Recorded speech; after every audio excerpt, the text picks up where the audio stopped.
जय श्री कृष्णा। राधे राधे भक्तजनों, आज आप श्रवण करेंगे 11 माता की कहानी। गाय के शराप से गाधा बने सेठ अवरे। 11 माता की कहानी इस प्रकार है। कथा, एक नगर में एक साहूकार और उसकी पत्नी रहती थी। वह नियम से 11 का व्रत करती थी और पूजा पाठ किया करती थी। एक दिन सेठ की पत्नी ने गुस्से में अपनी गाय को डंडा से मार दिया। गाय को गुस्सा आ गया और उसने श्राप दिया कि तूने मुझे मारा है, इसलिए अगले जन्म में तेरा पति गाधा बनेगा। समय बीतने के बाद जब दोनों पति पत्नी की मृत्यु हुई तो गाय के श्राप के कारण अगले जन्म में सेठ गाधा बन गया। वह बहुत दुखी रहता था। एक दिन उसी सेठ की पत्नी, जो एक धोबिन के घर जन्मी थी, अपने पूर्व जन्म के पति गधे को रास्ते में मिली। उसे पहचान कर वह बहुत रोई। उसने गधे को बताया कि तुम मेरे पूर्व जन्म के पति हो। धोबिन ने अपने पति को 11 के व्रत का महत्व बताई। गधे ने अपनी पत्नी के कहे अनुसार पूरी श्रद्धा और नियम से 11 माता का व्रत किया और रात्रि जागरण किया। 11 माता के व्रत के प्रभाव से गधे को गधे की योनि से मुक्ति मिल गई और वह वापस मनुष्य बन गया। लेकिन व्रत में कोई छोटी त्रुटि रह जाने के कारण उसके शरीर से गधे की पूंछ नहीं हटी। यह देखकर पति पत्नी ने और अधिक लगन से 11 का व्रत किया। व्रत पूरा होते ही गधे की पूंछ भी गायब हो गई और वह फिर से सुखी जीवन व्यतीत करने लगी। इस कहानी से यह शिक्षा मिलती है कि 11 माता का व्रत सच्ची श्रद्धा और नियम से करने पर सभी कष्ट दूर होते हैं। आप 11 माता के व्रत और उससे जुड़े नियमों की अधिक जानकारी पर पढ़ सकते हैं। जनों, आज आप श्रवण करेंगे 11 माता की कथा। एक माँ बेटा और 11 माता की कहानी। इस कहानी को सुनने से आपका ज्ञान होगा। माँ 11 का आप पर बहुत कृपा होगी। एक गांव में एक परिवार रहता था। उस परिवार में बेटा, बहू और सासू माँ थी।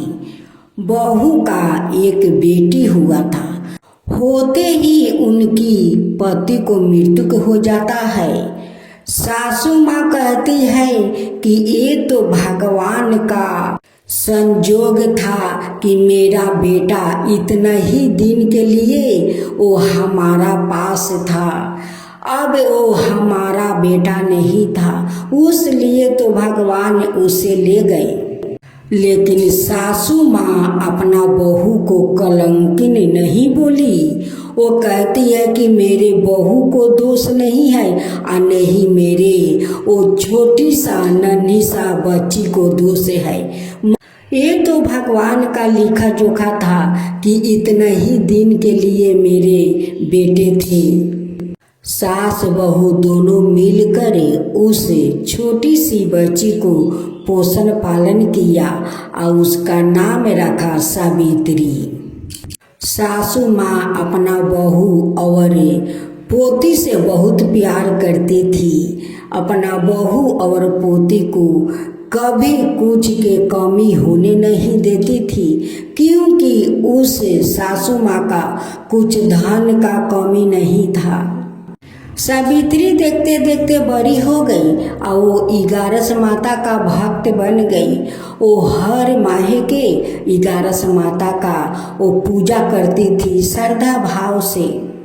देखते देखते कुछ दिन बीत गया, सावित्री भी बड़ी हो गई। एक दिन उनकी सासू माँ भी बीमार पड़ गई और कुछ दिन के बाद वो चली गई, सर गई।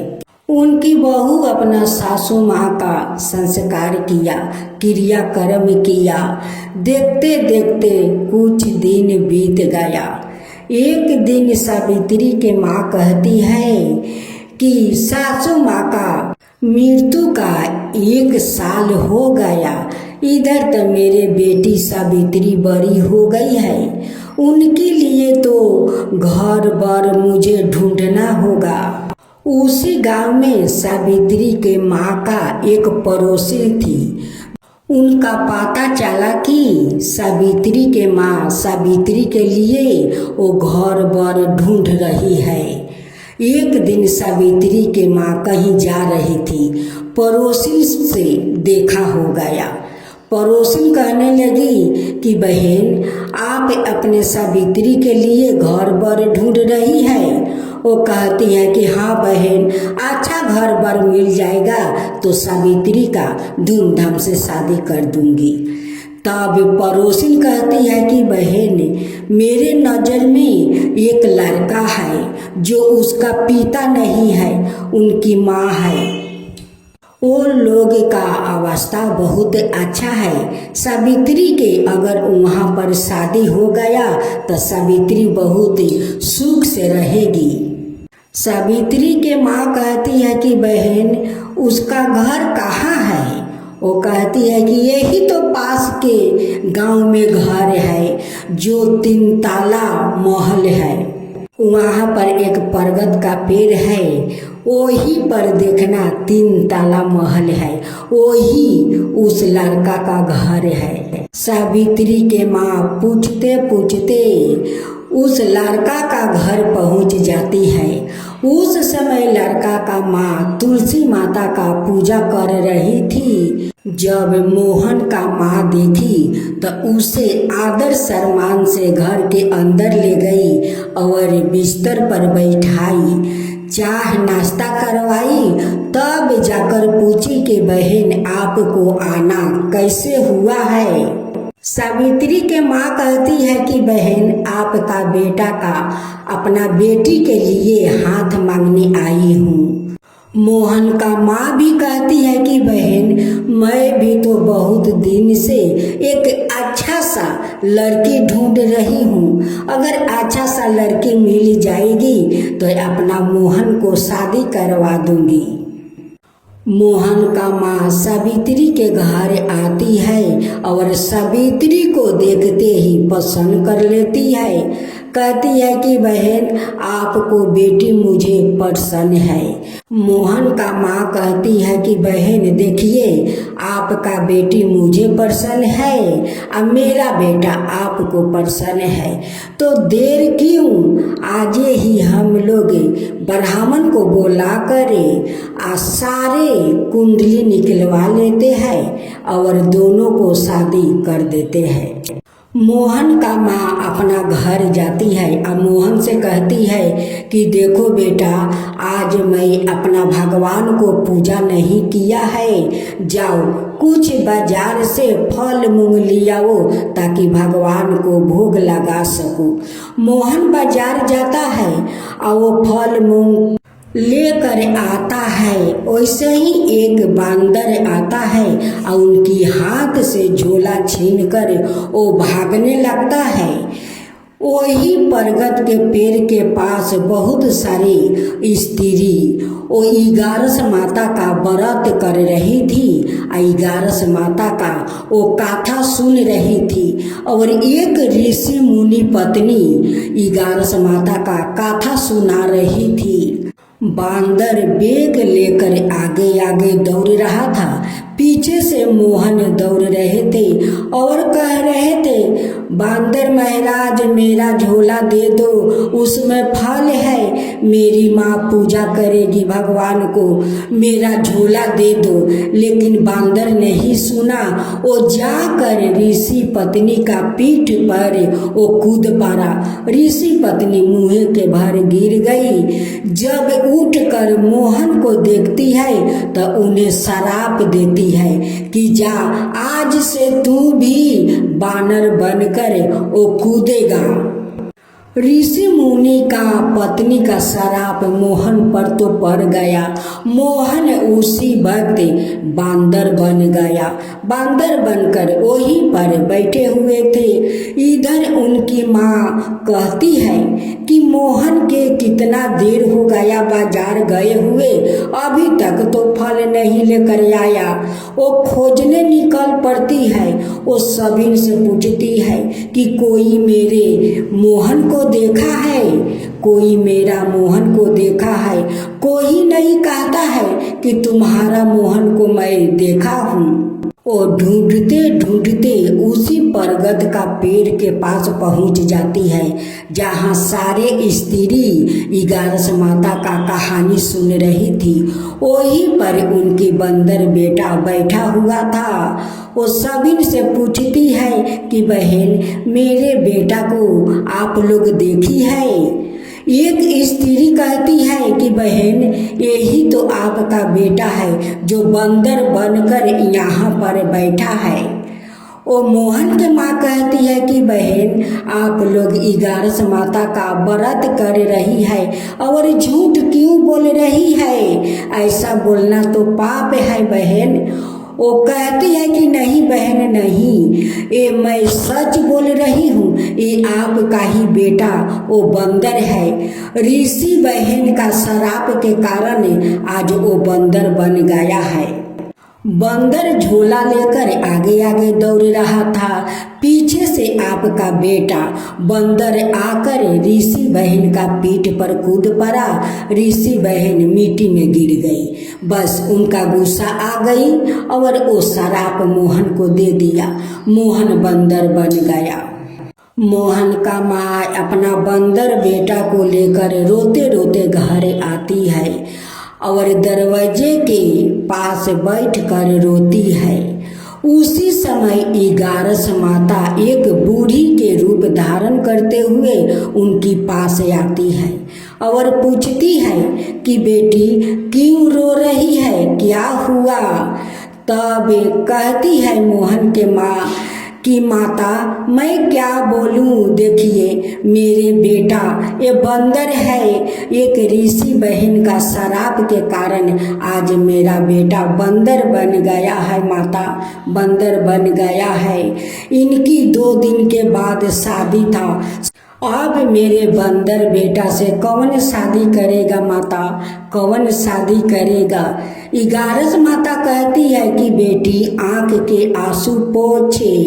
देखे, आज मैं तुझे एक कहानी सुनाने जा रही हूँ ऋषि पत्नी का। ऋषि पत्नी का इच्छा था कि मैं ऐसा तप करूं कि मुझे ऐसा वरदान मिले कि मैं जिसको जो कह दूं वो पर जाए। इसीलिए ऋषि पत्नी जंगल में जाती है, घोर तपस्या करती है। उनकी तपस्या पर विष्णु भगवान प्रसन्न होते हैं और प्रकट होते हैं। कहते हैं कि हे ऋषि माताएं, मैं आप पर बहुत प्रसन्न हूँ। इस घोर तपस्या को देखकर बताइए क्या वरदान मांगना चाहती है?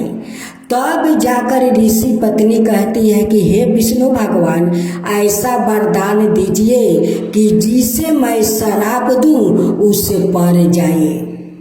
तो देखो बेटी, आज ऋषि पत्नी का श्राप आपका बेटा पर पहला बार पड़ा हुआ है।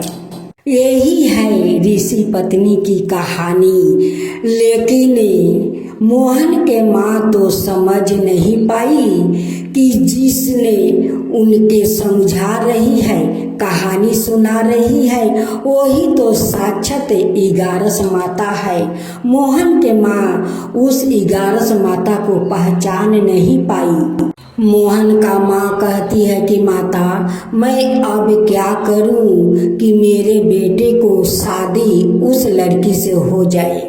11 माता ज्ञान देती है कि बेटी जा उसका घर जा, अपना इस बेटे को लेकर और उससे क्षमा मांगना, बोलना कि मेरे बेटा तो ऋषि पत्नी का शराब से बांदर बन गया है, लेकिन आपका बेटी से शादी हो जाएगा तो मेरे बेटा अपना रूप में आ जाएगा। सावित्री के माँ कहती है कि मेरे बेटी क्या भगवान है कि आपका बेटा के साथ शादी करेगी तो आपका बेटा मनुष्य रूप में आ जाएगा। मेरी बेटी कोई भगवान नहीं है। मोहन के माँ कहती है कि नहीं बहन, मेरे बेटा का जान आपका बेटी के हाथ में है, वही मेरे बेटा को ठीक कर सकती है। बहन ऐसा मत कीजिए, आप अपना बेटी को मेरे बेटे के साथ शादी कर दीजिए। इस बंदर के रूप से आपका बेटी मेरे बेटे को मुक्ति कर देगी। बहन सावित्री की माँ बात नहीं मान रही थी कि नहीं, मैं अपना बेटी को बंदर के साथ शादी करके उसकी पैर में कुल्हाड़ी मारूं, दुख तकलीफ दूं, मैं शादी हरगिज नहीं कर सकती। बंदर जाकर सावित्री को घाघरा पकड़ लेता है और बैठ जाता है। अब तो सावित्री का उस बंदर पर माया आ गया और कहने लगी कि माँ मैं इस बंदर से शादी जरूर करूँगी, अगर मेरा शादी करने से ये बंदर मनुष्य रूप में आ जाता है तो माँ शादी कर लेती हूँ। मेरे शादी से किसी को मुक्ति मिल जाए तो ये तो अच्छा का बात है माँ, अच्छा का बात है। मुझे नहीं चाहिए बाजा बाराती, मैं बस इसी आंगन में एक आग धरा दूँ और इसी अग्नि के साथ मैं इस बानर के साथ 7 फेरा ले लेती हूँ। सावित्री उस बंदर से 7 फेरे लेकर शादी कर लेती है, अपना सासू माँ के साथ और मोहन के साथ अपना घर जाती है। वहाँ पर जाकर वो 11 माता का व्रत करती है। उनकी व्रत देखकर 11 माता प्रसन्न हो जाती है और उनकी बेटा को वो बानर से मुक्त कर देती है। मोहन का माँ बहुत खुश हो जाती है, कहती है कि ये तो मेरा सावित्री है। जैसे सावित्री यमराज से अपना पति को यमराज के हाथ से प्राण लेकर आई थी, वैसे ही मेरे बहू मेरे बेटे को बंदर से मुक्ति कराई है। ये तो मेरे सावित्री है, सावित्री से कम मेरी बहू नहीं है। बहू जाकर अपना सासू माँ का पैर छूकर आशीर्वाद लेती है। सासू माँ उसे आशीर्वाद देती है, कहती है कि तू तो मेरी सावित्री है बेटी, सावित्री है। दोनों सास बहू मिलकर हर माह की एकादशी के दिन वो 11 माता का श्रद्धा भाव से दोनों व्रत करने लगी और कहने लगी कि हे 11 माता, जैसे मेरे बेटे को मुक्ति दिलाई वैसा ही सबको दिलाए, जैसे आकर मुझे ज्ञान दिया समझाई वैसा ही सबको समझाइए, सबको ज्ञान दीजिए, सबको ऊपर कृपा कीजिए। हे 11 माता सबका ऊपर कृपा कीजिए। कहानी कहने वाले और हुंकार भरने वाले सब पर कृपा कीजिए। हे 11 माता सब पर कृपा कीजिए। बोलो 11 माता की जय, विष्णु भगवान की। हे 11 माता, जैसे आप उस माँ का बेटा को बंदर से मुक्ति किया वैसे ही अपना कृपा सभी पर बनाए रखिएगा। भक्तों, आज मेरी गाथा यहीं पर समाप्त हुआ।